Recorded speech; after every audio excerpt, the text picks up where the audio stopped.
to our Granbury City Council special meeting at Granbury City Hall at 116 West Bridge Street, Granbury, Texas. It's September 10th, 2018, and it is 6:01 p.m. I'd like to call this meeting to order. Chris is going to lead us in the invocation, and Mr. Corrigan is going to lead us with the pledges. Thank you all. Y'all bow with me in prayer, please. Father, we just come to you tonight. We thank you for the opportunity to serve our community and to be here and to be a part of what you're doing in our community. And just thank you for these elected folks who use their time and their talents and their skills to help us make good decisions for our community. And pray you just watch over and bless us tonight with good decisions as we move forward. And just thank you again for the rain over the weekend and the blessing that you do with just the cycle of life. In Jesus' name we pray. Amen. Amen. If you would join me, pledge allegiance to the flag of the United States of America, and to the republic for which it stands, one nation, under God, indivisible, with liberty and justice for all. Honor the Texas flag. I pledge allegiance to thee, Texas, one state, under God, one and indivisible.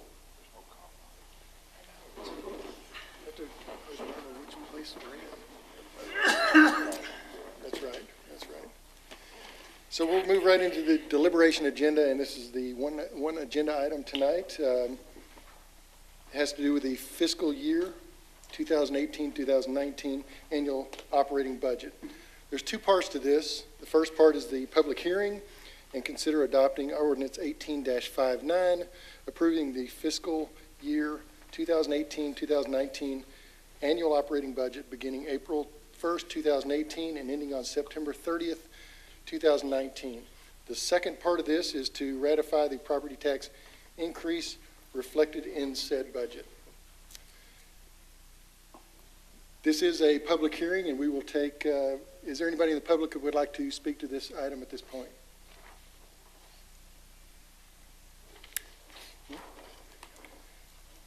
We're going to play a video to kind of explain the process, where this goes. Push play. Jackie's on it. Jackie's on it.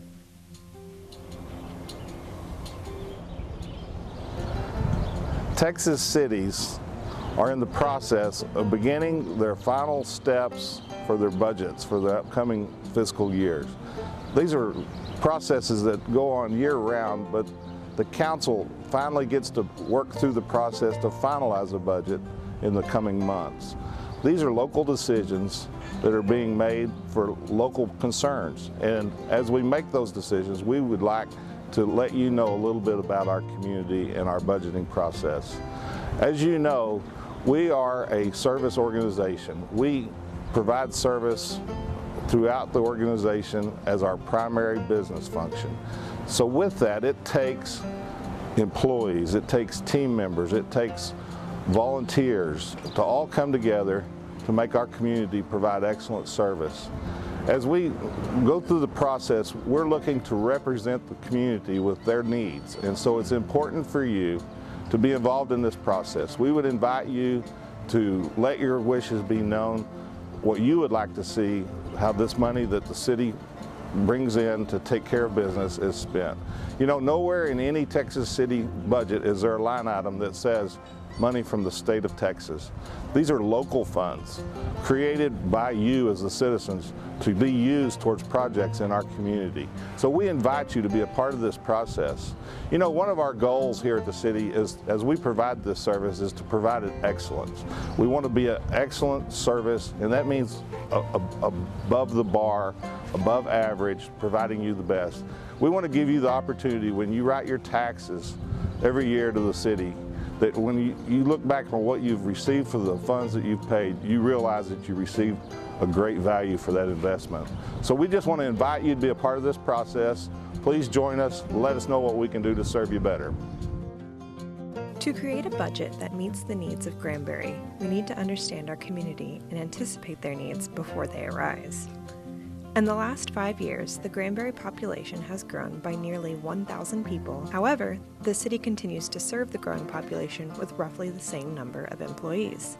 The growth is evident in housing development. The ad valorem revenue growth, or property value growth, has increased an average of 5% a year over the past 7 years, and the ad valorem tax rate has stayed under 40 cents per $100 valuation.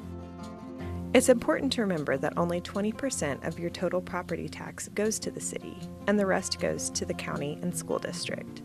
Visitors love Granbury. This can be seen in the growth of the hotel occupancy tax, or HOT tax. And those visitors, plus the 60,000 residents of Hood County who use Granbury as a commerce and recreation center, shop here. This is reflected in our sales tax growth. But with all that growth, city taxes remain to be one of the lowest in the area. Now, how does this growth impact our city's budget? The budget is made up of 4 funds. We're going to start with the second largest, the general fund. The general fund's largest revenue base is sales tax. In fiscal year 17-18, it was 42% of the general fund's revenue. The second largest revenue source is property tax at 31%. However, 51% of that piece goes right to debt repayment. Other sources of revenue come from licenses, permits, court, and park revenue. Once these revenues go into the general fund, where do they go? Public safety comes first.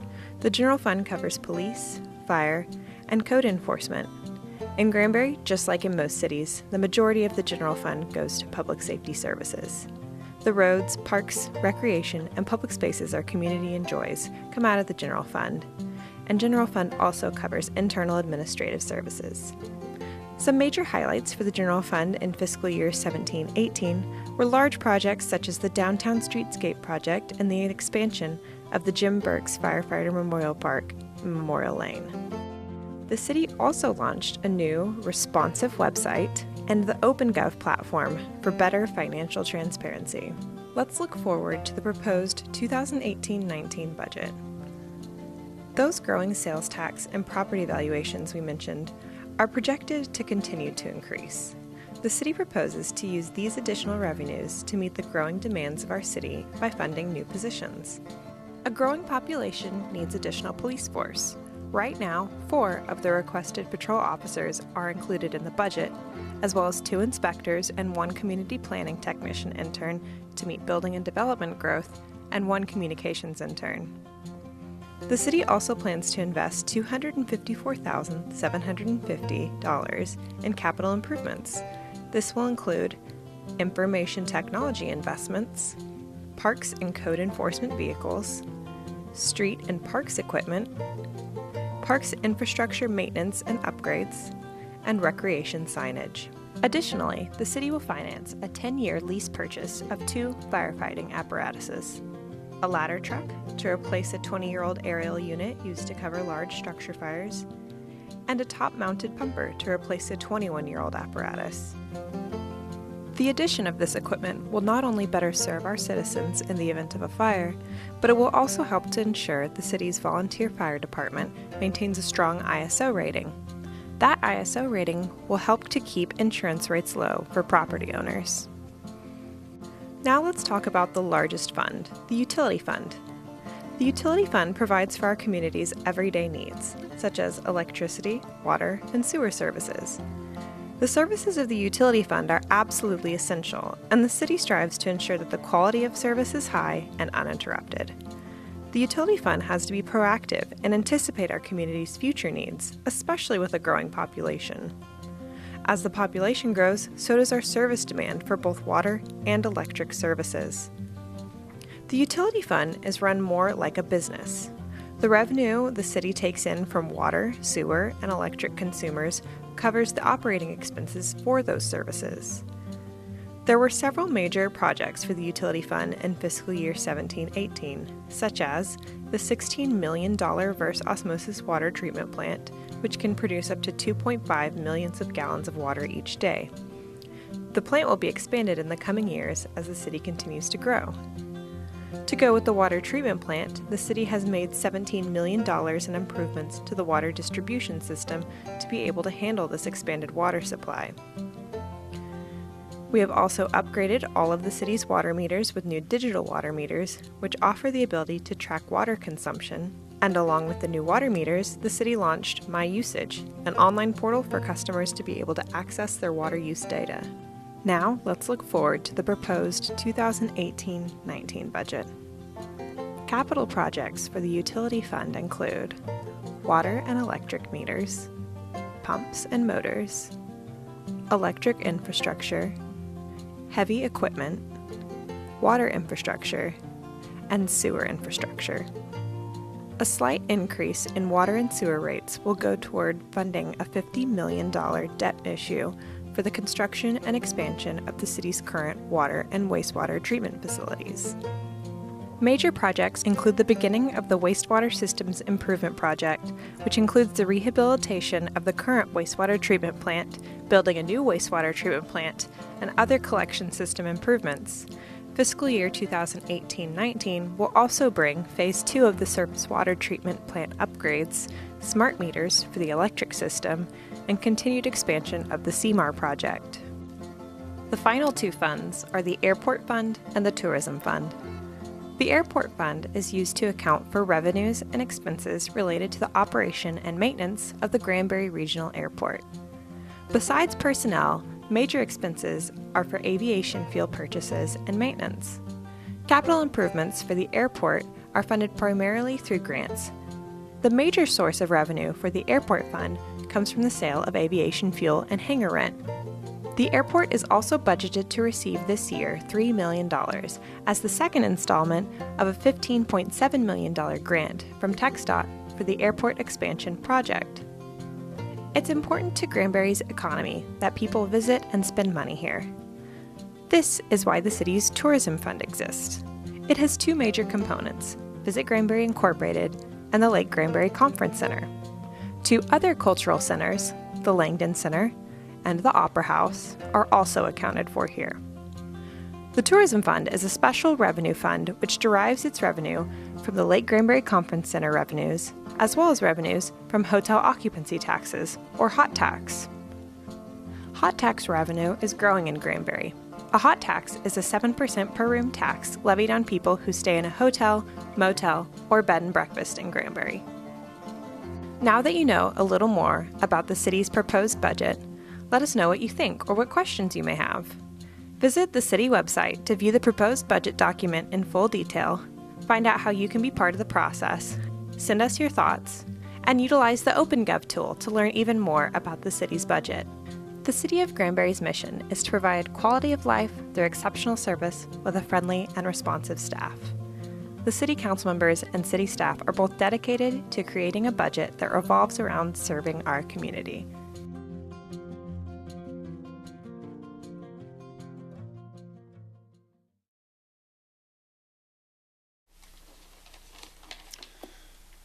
So again, we'll open this up for, since this is a public hearing, we'll open it up for anybody from the public to speak. Is there anybody who would like to speak at this point?